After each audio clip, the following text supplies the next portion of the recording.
27. Let's solve this equation using the square root property. Before we can use the square root property, though, I need this squared term isolated. Just like with the absolute value that I need isolated, just like with a radical that I need isolated, I need that isolated. So this is 3 times x minus 2 squared. Let's divide by 3 to move that.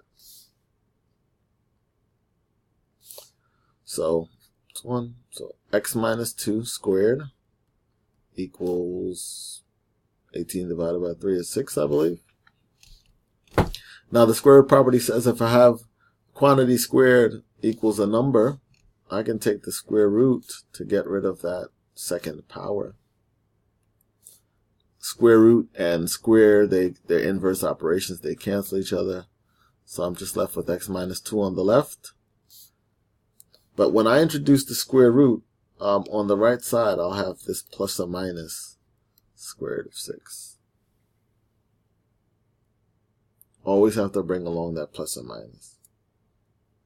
This is an absolute value of the 2 cases. That's essentially what's happening here. So to solve for x, let's add 2 to both sides of this equation. So x equals 2 plus or minus radical 6. There's 2 solutions here. 2 plus radical 6, 2 minus radical 6. Those are my 2 solutions. 2 plus radical 6, 2 minus radical 6. And again, when you're using the square root property, always plus or minus.